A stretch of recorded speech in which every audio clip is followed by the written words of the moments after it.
You ready?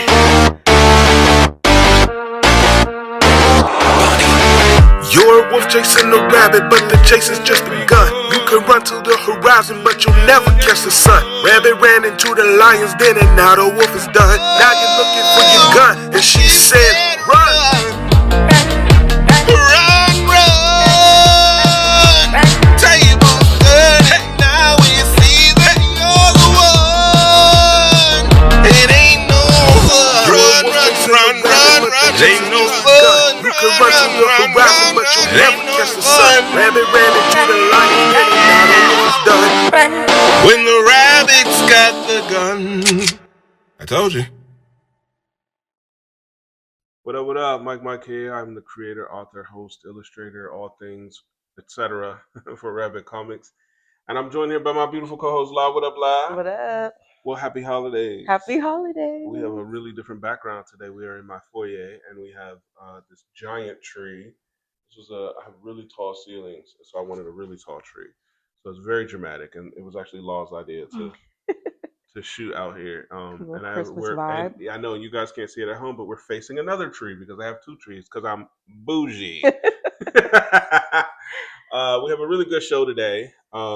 If you're not familiar with the Department Files, what we do is it's a book that I wrote, and Law goes through the book. She picks a character, and then per installment, and we just talk about those characters, their lore, their stats, history, whatever questions come to mind. And so it's just a way to introduce readers to this world that I've created. If you would like to follow along, the books are available on Amazon, and also if you're in the Phoenix area, you can pick up the books at the Retail Therapy Market Convention Center location, downtown Phoenix. So grab you one. They make really great holiday gifts. Yes, stocking stuffers. Should all acquaintance be forgot and never brought to mind? Should all acquaintance, well, a little early, be forgot? Is it 12 o'clock? And days of old lang. Right, everybody. Should all acquaintance be forgot and never? Happy New Year, sir. You know you got it going on.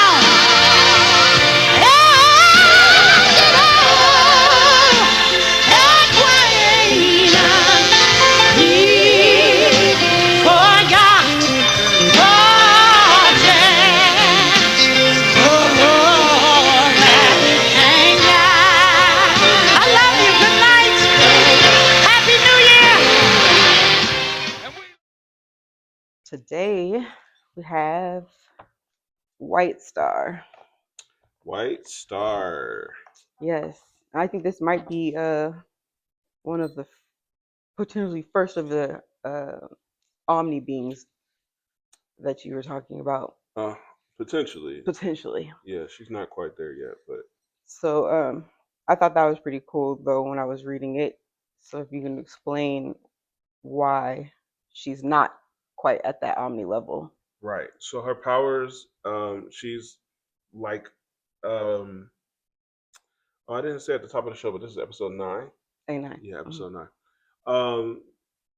So we talked about in episode 8, essentially her boyfriend, who is the eel, Devin Moretti, and he is basically a biological battery. And the way that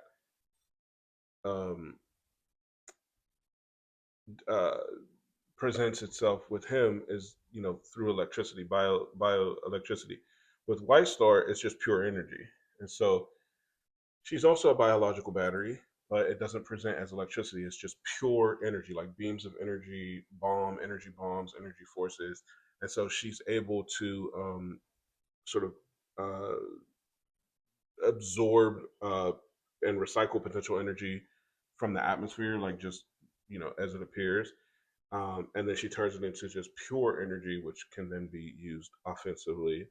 And the reason why she's not quite um, Omni level, which in my world, Omni is like top tier, Most most powerful. most powerful that we know of so far. The reason why she's not quite considered that way yet is because she hasn't her upper limit is as of yet undefinable, but she hasn't really crossed that threshold yet. So where we meet her is like she's still very powerful, but she hasn't totally converted every cell in her body to energy, which would then she just once that happens, I mean, you're just a being of energy. There, you lose all. She will still maintain like her human form, but she will just essentially look and behave like pure Absolutely, energy. that's right. Yeah, exactly. And so when that happens, then that's when she can like do all types of stuff, like affect air pressure, and she at that point just pure energy. So, but she does retain her consciousness and her sentience, um, and so she's not quite there yet. She hasn't been introduced that way in any of my stories yet, and so that's why she's not yet considered an omni level being. We were saying about leeching the energy too, like she can take it and use it in a defensive. So yeah, so as far as her being able to leech energy, she can, yeah. So like any potential energy from like wind, solar, water, any type of like anything that can generate energy that we already use as everyday human beings, her body is able to kind of like siphon it, yeah, like from the ambient atmosphere and just repurpose it and use it. And so obviously all of my characters, they work on a cosmic level, so she can do this in space. When she becomes energy, when her body transforms into pure energy, she has no need for food, water, the effects of gravity don't, like she can just negate all of that because at that point you're just pure energy. But when she's before she gets to that state, she can still use her abilities, but she still needs to like eat and drink. Yeah, she's still like a regular human being. But yeah, so up to the point that she's changing into like a sort of a living, breathing ball of energy, she's able to utilize this energy that she stores in different ways. So she can like turn into like excuse me, she can like produce like energy ghosts that pull focus. So like if somebody's shooting at her, she can create an energy ghost that for whatever reason has a stronger gravity pull than she does, and then so like the bullets would curve and go to the energy ghost as opposed to hitting her. Yeah, so she's really cool. She can do a lot of stuff. She can jump really high. She can shoot beams and she can throw orbs that explode. And so it's just another, like I said, another take on a character that can like do things that other characters can do, but like in different ways.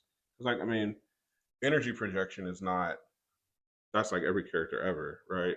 So she can do that and she does do that. Also, siphoning energy is not, Gambit does that, but she's, what she can do with the energy when she gets it, that's what I've been trying to work on, like to differentiate her between other characters. And she can regrow limbs or something? Yeah, but that's at a point where that would be like when she's like pure energy. Okay, You know what I gotcha. mean? Yeah. So only in that when she's When taking she's on in, this, when she's or are you taking talking on about when she gets her full scope of abilities, both. taps into that? So when she becomes pure energy, that's the full scope. She Oh, hasn't been okay. introduced that way yet. She doesn't even know that she could do that yet. Oh, okay, But okay, this is gotcha. just like, so the book is written, the Department Files is written by Dr. Amun Gamal. And so he is sort of hypothesizing that based on her power set, she will have the ability to do this once she becomes pure energy, because energy is just energy. So how do you, I mean, think about at conception, right? Energy, and it's creating energy, and your body is, taking blood, water, soul, electricity, right? Like that's all comes from something. That something has to beget that, right? And so she can essentially regrow a limb by utilizing those same functions, but just in a different way, kind of like the way that if a lizard loses its tail, not all lizards, but the lizards that applies to, they can regrow limbs in that way.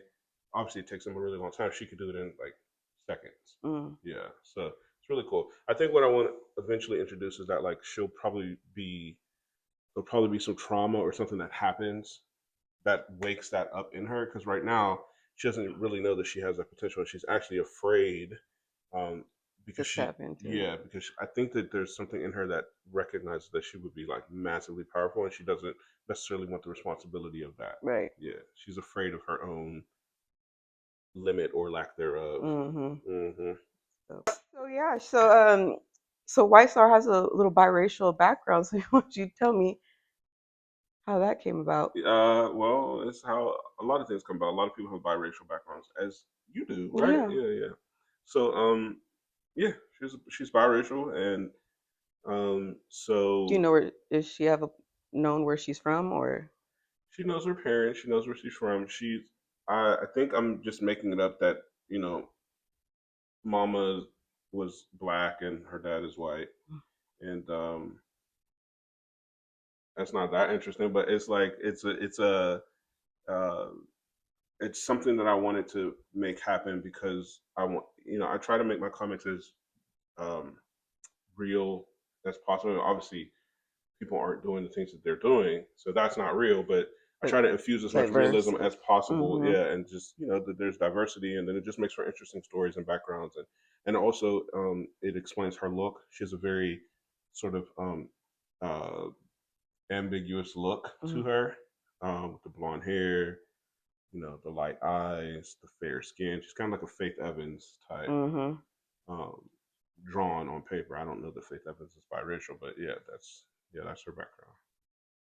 And then her ties are with the resistance Yeah, or the so department. not the department. So she's also not a part of the so the book in the department in the book I do there's a section called the resistance, and that's just how I explain the guys that would typically be, I guess, referred to as the good guys. The reason why I don't say villains, heroes, is because they're not. Interchangeable Yeah, with it's each like other. it's not. So it's just like they're the resistance to the department. She's not necessarily a part of that because of her ties with Devin. Devin Mm-hmm. is a founding member of the department. She doesn't know that.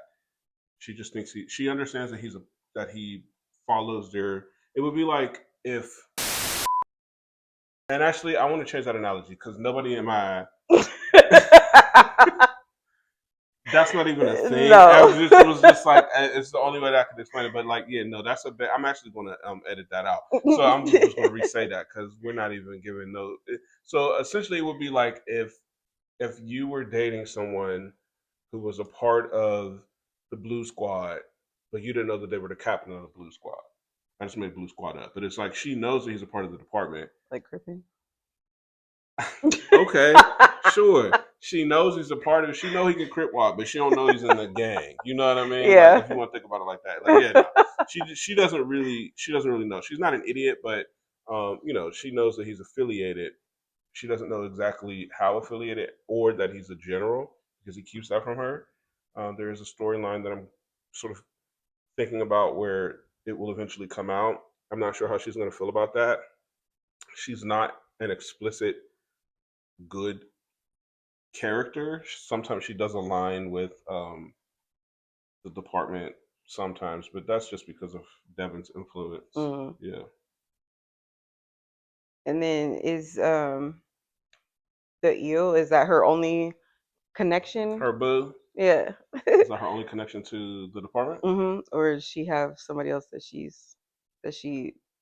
He's is her. close to? Yeah, no, she's not close to anybody else, but Cyrus consistently over the course of her life has tried to recruit her Okay, yeah. for her potential, specifically because Dr. Amun, who we also haven't talked about yet, we talked about him a little bit in the first episode, but we haven't done an episode on Dr. Amun, Mm-hmm. so I don't want to give too much away, but he used to be a part of the department too, and that's how we get the department files, because he wrote the book based on these heroes in the universe that he was essentially compiling database that, like a data bank for, Mm-hmm.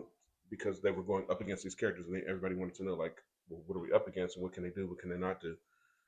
So because of that, Cyrus hypothesized, and not Cyrus, Amun hypothesized, you know, she's pretty strong. Like, like she's already strong. And like, imagine if she hits this next level, we need her on our side at the time. And so Cyrus was actively trying to recruit her. She never really, gave in. She doesn't really, like I said, she's not necessarily a good person, but she's definitely not a villain. It sounds like she kind of moved to the beat of her own She's more of drum. like a cat woman or like a Felicia Hardy, Mm. like somebody that's like, eh. Actually, those two are villains, and they kind of, but she's more ambiguous, right? It's just kind of like she's not like robbing banks or like stealing jewelry, but she's also okay with like going along with some of like the ridiculousness that the department would have Devin do or have a faction do. She's okay with like, we're gonna go, break into the Pentagon and steal secrets for whatever. Like, okay, I'm cool with that, I guess, right? Like, and then that's mostly just because of Devin's influence over her. Yeah. Yeah, which I Like, guess is get your hands villainous, dirty but for yeah, the greater she's good. not. I don't know. It's very. I like to play with the idea, like I said before, of just like not all the way good and not all the way bad. Mm-hmm. It just makes a more interesting character to me. So yeah, and she's super stylish. She is. I think Yeah, she might be my one of my favorite outfits for sure. yeah. The regular outfits. So Yeah. what made you, what draws you to this character?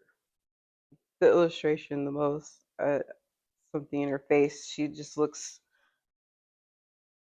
like a character you want to get to know more than, but that may not be exactly how she looks. Like Mm. there's more to her. There's like a Oh, mysterious in her yeah, yeah, eyes, yeah. and Like Roger Rabbit. I'm not bad. I'm drawn this right. way. Yeah, yeah.